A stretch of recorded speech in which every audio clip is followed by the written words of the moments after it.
राजस्थान के Kota railway colony इलाके में एक फोन पर जान से मारने की धमकी मिलने से आहत व मानसिक तनाव में आकर एक युवक ने फांसी लगाकर आत्महत्या कर ली है। कुछ दिन बाद ही युवक दूल्हा बनने वाला था। अगले महीने देव उठने पर युवक की शादी होने वाली थी, जिसकी तैयारियां जोरों शोरों से भी चल रही थी। कुछ दिन बाद युवक दूल्हा बन घोड़ी पर चढ़ने वाला था, लेकिन उससे पहले ही वह फांसी के फंदे पर लटक गया। युवक की मौत के बाद शादी की खुशी मातम में बदल चुकी है। रेलवे कॉलोनी थाना क्षेत्र के बालाजी नगर निवासी 23 वर्षीय चंद्र प्रकाश कुम्हार का शव बीते गुरुवार को उसके ही कमरे में पंखे से लटका पाया गया। मृतक के पास से एक सुसाइड नोट भी मिला, जिसमें डॉन द्वारा परेशान करने का जिक्र होना बताया जा रहा है। राजस्थान में शनिवार से पटवारी भर्ती परीक्षा शुरू होगी। राजस्थान कर्मचारी चयन बोर्ड की यह परीक्षा 4 चरणों में होगी। पटवार परीक्षा को देखते हुए सरकार ने शनिवार को इंटरनेट पर पाबंदी लगा दी है। परीक्षा 2 पारियों में आयोजित होगी। पहली पारी सुबह 8:30 बजे से लेकर 11:30 बजे, दूसरी पारी 2:30 बजे से लेकर 5:30 बजे समाप्त होगी। परीक्षा के चलते संभाग के भरतपुर और सवाई माधोपुर जिले में इंटरनेट पर पूर्ण रूप से पाबंदी रहेगी। राजस्थान के चूरू जिला मुख्यालय के वार्ड संख्या 3 में एक युवक के साथ आपत्तिजनक हालत में मिलने के बाद 20 साल की युवती का शव फांसी के फंदे से झूलता मिला। युवती के शव को पुलिस के पहुंचने से पहले ही परिजनों ने फंदे से उतार लिया। मौके पर पहुंची कोतवाली पुलिस ने शव को कब्जे में लेकर राजकीय भरतिया अस्पताल की मोर्चरी में पोस्टमार्टम कर परिजनों को सुपुर्द कर दिया। प्रारंभिक तौर पर पुलिस मामला आत्महत्या का मान रही है, लेकिन इसके हर पहलू से जाँच की जा रही है। युवती के चाचा की रिपोर्ट पर कोतवाली थाना पुलिस ने वार्ड के ही एक युवक विजय स्वामी के खिलाफ आईपीसी की धारा 306 आत्महत्या के लिए प्रेरित करने के मामले में दर्ज कर लिया है। राजस्थान में बहुप्रतीक्षित पटवारी चयन परीक्षा शनिवार से शुरू हो रही है। 23 और 24 अक्टूबर को 5378 पदों के लिए पटवारी चयन परीक्षा का आयोजन होगा। इस भर्ती परीक्षा में दोनों ही दिन सुबह 8:30 से 11:30 बजे तक पहली पारी, जबकि 2:30 से 5:30 तक दूसरी पारी में परीक्षा ली जाएगी।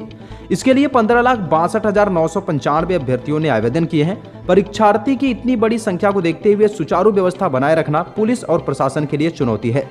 हालांकि परीक्षा को लेकर पहले से ही कई गाइडलाइन सरकार की ओर से जारी कर दी गई है। अभ्यर्थी 22 से 26 अक्टूबर तक रोडवेज बसों की मुफ्त में यात्रा कर सकेंगे। राजस्थान की पूर्व मुख्यमंत्री और बीजेपी के राष्ट्रीय उपाध्यक्ष वसुंधरा राजे जोधपुर में अलग ही अंदाज में नजर आई। वसुंधरा राजे बीती गुरुवार को जोधपुर के ओसिया में ग्रामीण महिलाओं के साथ एक मिट्टी के बर्तन में बाजरे की राबड़ी पीती नजर आई।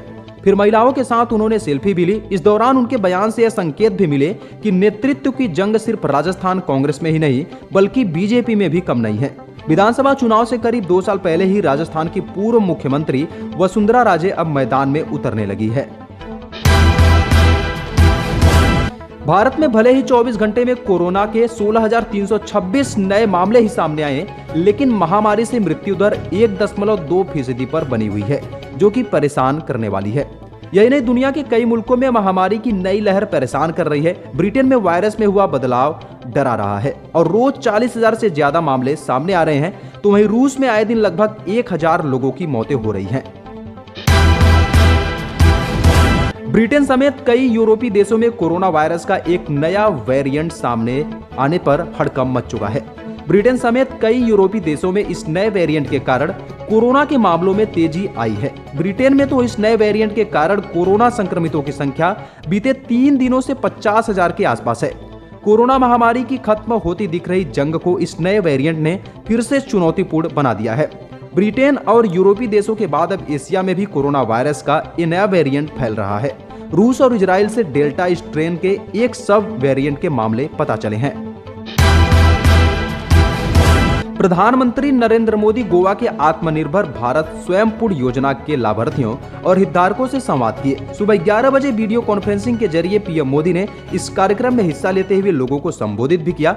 इस दौरान पीएम मोदी ने कहा कि जब सरकार का साथ और जनता का परिश्रम मिलता है तो कैसे परिवर्तन आता है, कैसे आत्मविश्वास आता है, ये हम सभी ने स्वयं पूर्ण गोवा के लाभार्थियों के चर्चा के दौरान अनुभव कर लिया है।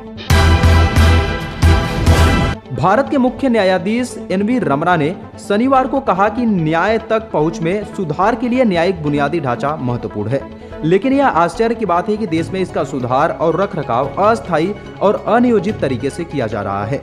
उन्होंने कहा कि प्रभावी न्यायपालिका अर्थव्यवस्था के प्रभावी विकास में मदद कर सकती है।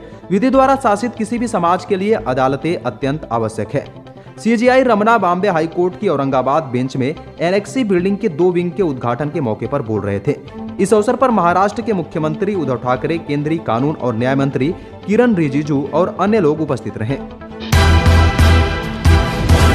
सुप्रीम कोर्ट ने आगरा सेंट्रल जेल में उम्र कैद की सजा काट रहे 23 कैदियों के अपराध के वक्त किशोर होने के दावे की जांच करने का आदेश दिया है।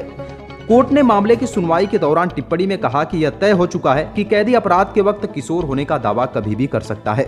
यहां तक कि सजा होने के बाद भी ऐसा दावा किया जा सकता है। न्यायमूर्ति इंदिरा बनर्जी और जेके महेश्वरी की पीठ ने इसके साथ ही कैदियों के किशोर होने के दावे की जांच करने की मांग वाली याचिका निपटा दी।